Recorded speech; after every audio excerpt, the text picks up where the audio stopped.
Dans 2 à 3 ans, les entreprises qui domineront leur marché grâce à l'intelligence artificielle, ce ne sont pas celles qui auront le meilleur abonnement de GPT ou encore celles qui auront le meilleur système d'automatisation IA. Ce seront celles qui auront leur propre modèle entraîné sur leurs propres connaissances. Et ça, si tu le comprends et que tu es dans l'intelligence artificielle ou que tu veux te lancer dans l'intelligence artificielle et commercialiser des solutions pour les entreprises, eh bien tu vas prendre beaucoup d'avance sur la concurrence. Parce que c'est exactement ce que vient d'annoncer Mistral AI. Et dans cette vidéo, je t'explique ce que ça veut dire finalement et surtout ce que ça change pour toi. Parce que cette annonce qui a été faite par Mistral, elle a tellement d'impact qu'elle va faire du bien à la France et surtout finalement à l'intelligence artificielle et à l'évolution de ce marché. Cette annonce, c'est la sortie d'un nouveau système finalement proposé par Mistral permettant aux entreprises de se créer leur propre modèle d'intelligence artificielle. Je ne sais pas si tu mesures, mais c'est absolument dingue finalement. Et je vais t'expliquer, ne t'en fais pas. L'idée de cette vidéo, c'est qu'on puisse finalement couvrir 4 choses. Le contexte dans lequel a été fait cette annonce, l'annonce bien entendu de Mistral et qu'est-ce que ça veut dire techniquement, et surtout ce que ça prédit pour les 2, 3, 4, 5 prochaines années. Parce que encore une fois, moi, c'est ça qui m'intéresse, parce que si on comprend ce qui va se passer dans les prochaines années avant les autres, ça nous permet de nous positionner maintenant et finalement de se mettre au-dessus de la concurrence parce qu'on comprend ce qui est en train de se passer. Maintenant, si tu n'as jamais entendu parler de RAG, d'entraînement de données, de fine-tuning ou même de Mistral, pas de panique, on va vraiment repartir de zéro. Donc même si tu n'es pas commun finalement avec tous ces termes techniques, je vais te les expliquer. Déjà, dans quel contexte ça a été annoncé et finalement c'est quoi le GTC?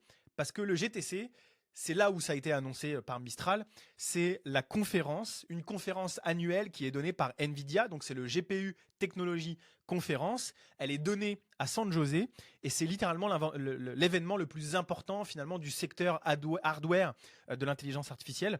C'est là où on vient vraiment parler des puces, des data centers, donc de ce qui est dans le dur, quoi, dans le tangible. On ne parle pas juste d'informatique, mais du hardware finalement. Et ce qu'il faut comprendre, c'est que c'est donc animé par Jensen Huang. Et Jensen Huang, c'est le PDG, le CEO de Nvidia.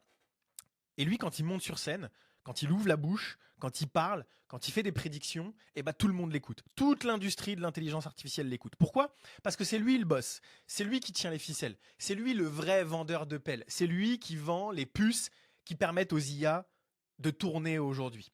Donc il y a eu plein d'annonces qui ont été faites, c'est pas totalement le sujet de la vidéo, mais grosso modo, il y a des nouvelles puces qui arrivent beaucoup plus rapides, moins chères, il y a des prévisions de 1 trillion de dollars, c'est complètement dingue.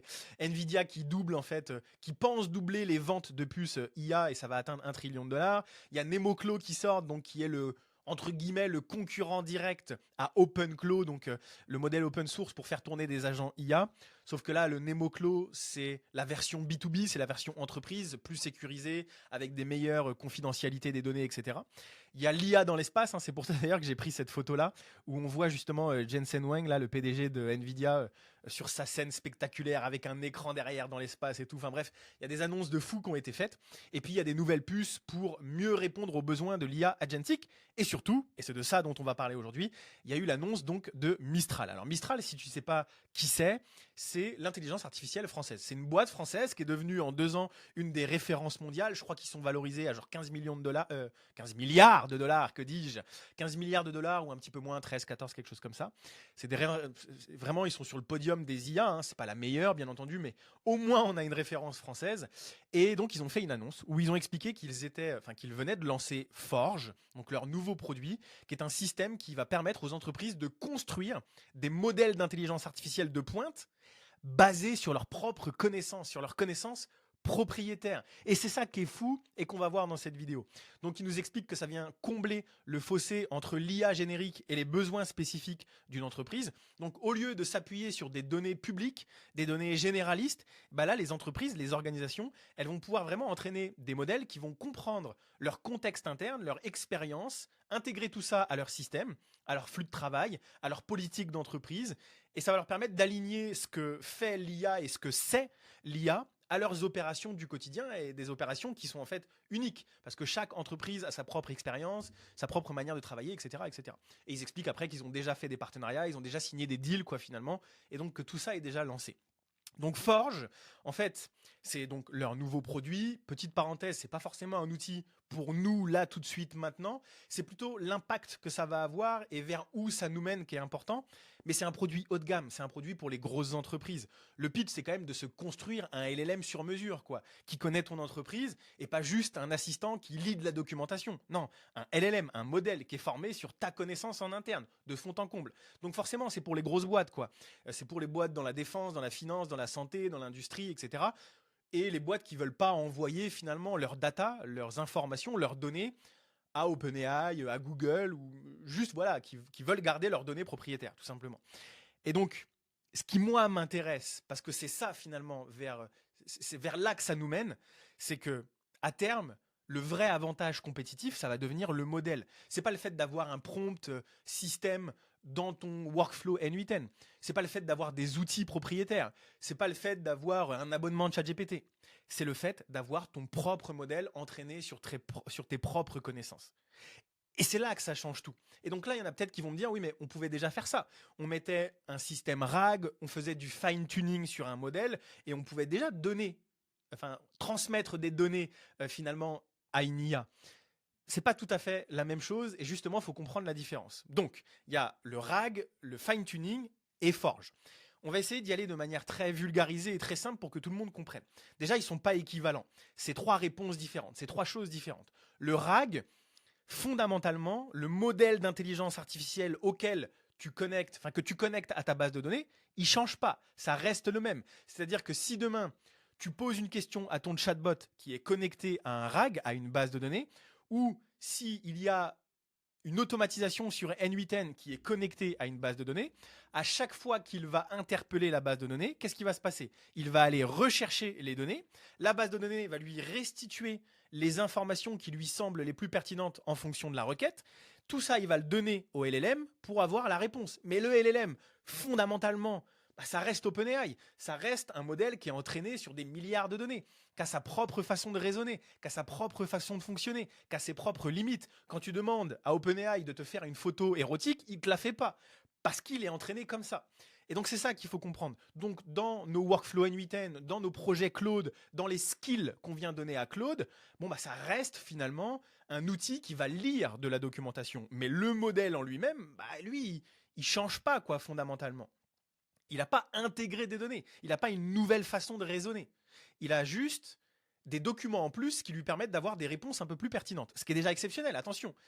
Mais encore une fois, il faut comprendre là où ça nous mène.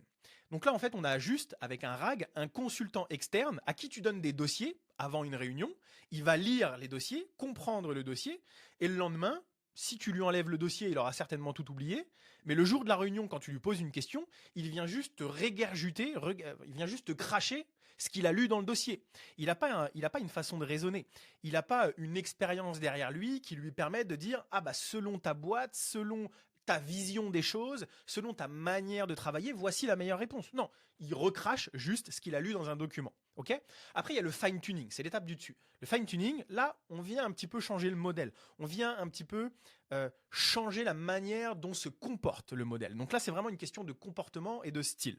Exemple, tu as un modèle d'intelligence artificielle type OpenAI, il est bon pour des sujets XY, il est mauvais sur d'autres, et typiquement, sur du vocabulaire juridique, il peut être vite perdu. Si tu lui donnes un acronyme, ça se trouve, tu vas lui dire PAT, si tu lui donnes un acronyme, il va peut-être croire que c'est un autre acronyme.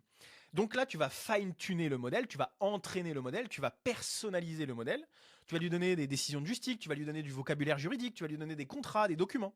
Et donc là, il sera un modèle avec une petite personnalisation. Un petit peu comme les skills dans Claude Code. Mais là, voilà, ça sera un modèle spécialisé, un modèle entraîné. Donc c'est plus puissant qu'un RAG pour le comportement et le style, mais encore une fois, le raisonnement ne change pas. Juste, tu formes le modèle à mieux se comporter. Donc là, c'est comme un consultant que tu as formé pendant 3 mois sur des connaissances et aussi sur une méthodologie de travail. Donc il va adopter tes process, ton vocabulaire, mais son intuition, sa vision, elle ne change pas. Elle reste la même. Ok ? Et c'est là où intervient Forge, le troisième niveau. Et c'est là où on rentre dans un truc qui est absolument fou, absolument génial. Là, on vient vraiment toucher aux fondations du modèle. On vient vraiment entraîner un modèle qui est vierge, qui est vraiment vide de données, et on vient lui donner des nouvelles données depuis le départ. Là, le modèle, il ne va pas juste consulter des documents, il va penser avec les documents. Et donc là, exemple, une banque qu'on va entraîner, on va entraîner le modèle pour une banque. Cette banque-là, elle a 20 ans derrière elle d'expérience, 20 ans de décision de crédit, 20 ans de contrat, 20 ans de risque. Et par toutes ces expériences, elle a des patterns, elle a des réflexes, elle a une vision, elle a des ressentis, elle a des probabilités que des documents qui sont figés n'ont pas. Et c'est là où on commence à comprendre. Et c'est là où en fait, on va permettre à un modèle de ne plus être généraliste. Alors, jusqu'à maintenant, c'était extrêmement cher d'entraîner un modèle. Et ça reste encore assez coûteux, c'est pas accessible à tout le monde. Mais jusqu'à maintenant, c'était des millions et des millions et des millions d'euros. Il fallait une équipe de machine learning, il fallait des infrastructures. On ne parle pas d'un petit VPS, on parle d'un modèle d'IA avec une grosse puissance de calcul qui fait des probabilités, etc. Sauf que là, avec Forge, résultat, on va pouvoir avoir un modèle qui comprend qui on est, notre vision, etc. etc. Tu as compris l'idée. Donc là, on passe vraiment à un expert qui a passé 15 ans dans ton secteur, qui a plus besoin de tes dossiers. C'est lui le dossier. C'est lui le dossier. Il va pouvoir les créer pour toi, le dossier. Et il voit des choses que la théorie ou que des documents ne voient pas. Il a des réflexes, il a des ressentis. C'est ça la grande différence. Bon, le tableau, je pense que tu l'as compris, le tableau de synthèse, tu pourras récupérer ce document au pire dans la description de toute façon. Et en fait, RAG, c'est des notes, fine-tuning, c'est de la formation, Forge, c'est 15 ans d'expérience. Et c'est ça qui change tout. Alors maintenant, pourquoi moi je te parle de tout ça? Parce que ce que Mistral annonce aujourd'hui, en fait, c'est pas une surprise. C'est la confirmation d'une tendance de fond qui est déjà en train de se jouer à tous les niveaux. Si on dézoome un peu, qu'est-ce qui est en train de se passer avec Claude Code aujourd'hui? Qu'est-ce que nous permet finalement Claude Code aujourd'hui? Claude Code, il nous permet, il donne à n'importe qui la capacité de construire des applications complètes, des infrastructures complètes, des expériences utilisateurs complètes, sur mesure, sans aucune putain de compétences techniques, sans avoir à être un développeur. Donc quand les entreprises elles découvrent ça, elles se disent putain, je peux avoir mon propre logiciel, ma propre app, avec les propres boutons, mes propres couleurs, ma propre interface, ma propre expérience utilisateur, mes propres données à l'intérieur, bah demain, je vais avoir mon propre modèle d'intelligence artificielle qui résonne comme moi, qui a la même politique, qui a les mêmes ressentis. Bah la forge, c'est exactement ça. Et donc en fait, c'est une suite logique. Et on voit bien qu'il y a déjà un changement qui est en train d'opérer. Et c'est exactement ce dont je parle quand j'évoque la mort du SaaS. La mort du SaaS vers un nouveau modèle. Il y a un changement qui est en train d'opérer. En fait, on sort de l'ère où tout le monde loue, achète les mêmes outils, les mêmes logiciels, les mêmes SaaS chez les mêmes fournisseurs. On a tous finalement les mêmes outils avec les mêmes fonctionnalités. Et là, on entre dans l'ère où les entreprises vont pouvoir construire leurs propres outils. Donc ça, c'est maintenant.